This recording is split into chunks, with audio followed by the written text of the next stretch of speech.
एक सवाल बनता है, सब भक्तों के मन में भी आता होगा, जिनको जिज्ञासा है, तड़फन है, भूख है, अब मेरा जीवन खो गया, भगवत प्राप्ति करनी चाहिए मेरे को, तो उनके आते होगा वो हम लोग भक्ति भी करते हैं लेकिन एक गलती भी कर रहे हैं। यही कारण है 84 में जाने का।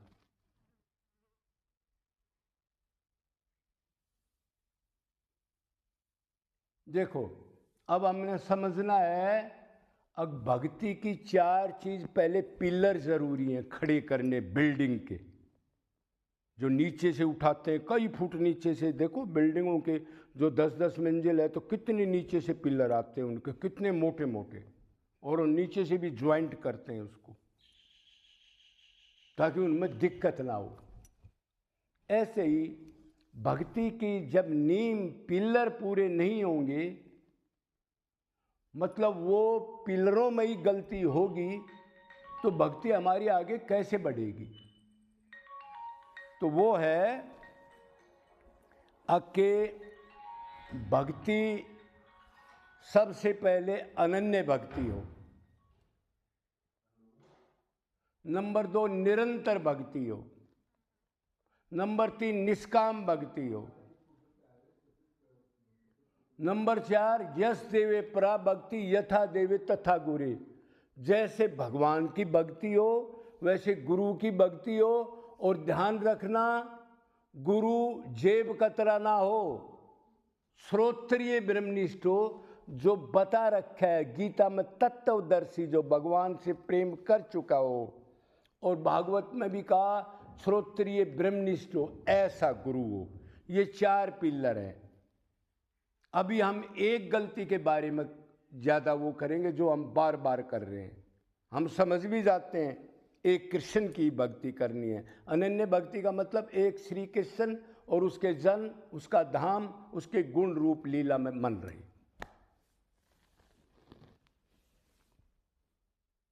ये भी कर रहे हैं हम, और निष्काम भी कर रहे हैं। भगवान चाहिए, भगवान का प्रेम चाहिए, भगवान को सुख देने की इच्छा से निरंतर। लेकिन एक चीज नहीं कर रहे, निरंतर नहीं लगाया है अब तक।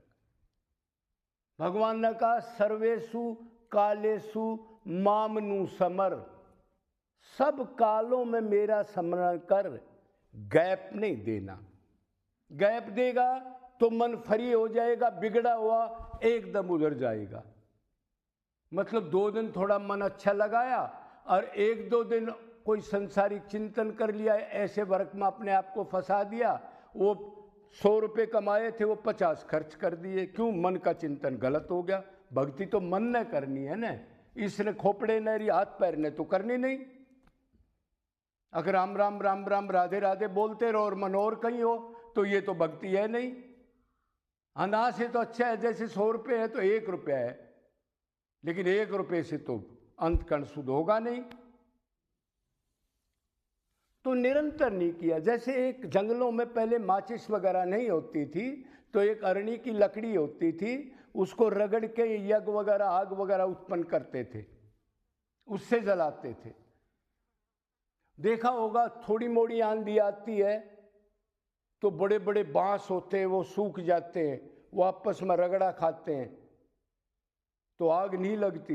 लेकिन निरंतर वो रगड़ते रहे, लंबी आंधी चल जाए आपस में, तो जंगल में भी आग लग जाती है।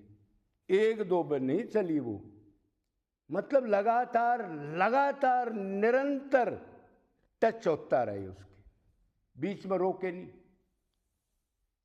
तो वो लकड़ी एक बार घिसी, 2-4 बार घिसी, थोड़ी गर्म हुई छोड़ दी, फिर घिसी, थोड़ी गर्म हुई छोड़ दी। लकड़ी में आग तो है ही। तो अनादि जन्म तक करते रहो। अरे इतने जन्म ले लिए, भक्ति तो करी है, लेकिन ये निरंतर का, निष्काम का, अनन्य भक्ति का तो ख्याल ही नहीं रखा। और गुरु क्षोत्रिय ब्रह्मनिष्ठ मिला नहीं, और मिला होगा किसी ने कभी तो उसकी मानी नहीं। इसलिए दुर्गति 84 में जूते चप्पल डंडे, माँ खराब, बेटा खराब, दोस्त खराब, मेरा समय खराब। भगवान ने मेरे को ये दुख दे दिया, बस इन्हीं चक्रों में। अरे किया हुआ तो तेरा ही है, कुछ कमाएगा नहीं तो बैंक में पैसा एकदम से कैसे निकाल लेगा तू? तो निरंतरता पर जोर देना है। अच्छा, अब निरंतर भक्ति कैसे होगी? जैसे आजकल बता रहे हैं, घर में रह करके धर्म से कर्म करो, भगवान को अर्पण करो और घर में भगवत प्राप्ति गोलोक मिल जाएगा। अरे वैराग्य लेने के बाद भी निरंतर मन अच्छे गुरु के पास भी नहीं लगता, इनको रेवड़ी क्यों बांट रहे हो? इन बेचारों को शरीर मिला है, मंत्र दे दे छोड़ दिया, अब उस गुरु को भी नरक मिलेगा। क्यों? भक्ति के दो पुत्र होते हैं, क्या? ज्ञान और वैराग्य। अगर भक्ति आएगी, भक्ति का मतलब भगवान से मन का निरंतर अटैचमेंट। अनन्य चेता सत्तम यो मा समर्ये नित्यस्या तस्माम सुलभ पार्थ है। अनन्य चिंतन जो मेरा करता है, सततम, दोबारा कहा, लगातार, मन गैप नहीं, उसके लिए मैं सुलभ हो जाता हूं। और ये कह रहे हैं मंत्र दीक्षा ले जाओ, घर में काम करते रहो, व्यवहार करते रहो, नौकरी करते रहो। कितने आदमी टकराएंगे, कैसा अंडबंड व्यवहार होगा, कितनी बार राग द्वेष होंगे, घर में कोई बीमार हो जाएगा, कोई फैल हो जाएगा, कहीं टोटा पड़ जाएगा, कहीं किसी का देना है, कहीं कोई वैसे तंग करेगा पड़ोसी। मन कौन रखेगा? गुरुजी से पूछो, गुरुजी आप 4 दिन रह के देखो उधर नौकरी करके।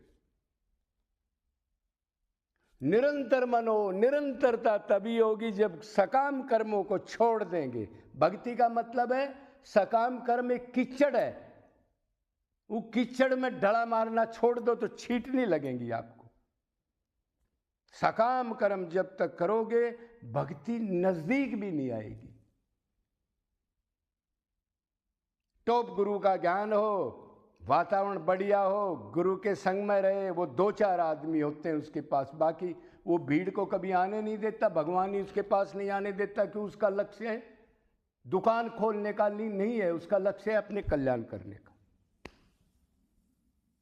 तो निरंतर भक्ति, इस पर जोर दिया है, निरंतर करना है।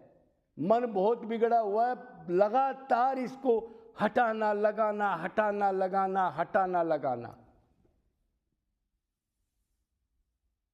और साथ जीवों के प्रति दया हो। ये जो जीव हैं बेचारे, मनुष्य को छोड़ के हम कर्मयोनि हैं, इनके पास सामान है, ये दुखी हो तो उनकी भगवान समझ के नित्य सेवा करना, चुग्गा डालना, रोटी डालना, गाय को भूसा डाल देना, दुखी हालत में उनकी मदद करना, डॉक्टर बुला देना, भगवान समझ के पानी का बंदोबस्त करना और साथ निरंतर भक्ति करें तो अंतकण शुद्ध हो जाएगा, वैराग्य होने लग जाएगा।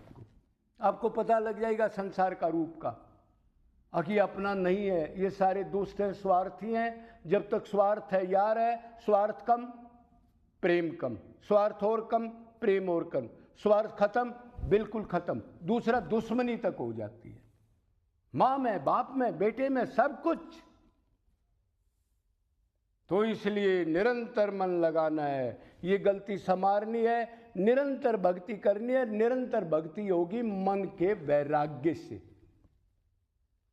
और ऐसे आश्रम पे ऐसे कुटिया ना हो खटपट वाली, एकांत में कहीं जंगल में, गांव में, शहर में ना हो, चाहे वृंदावन भी हो वो, कि उधर खटपट होगी, भोगी आदमी आजकल धामों पे भी बहुत घूम रहे। तो ये ध्यान रखना है। बोलो वृंदावन बिहारी लाल।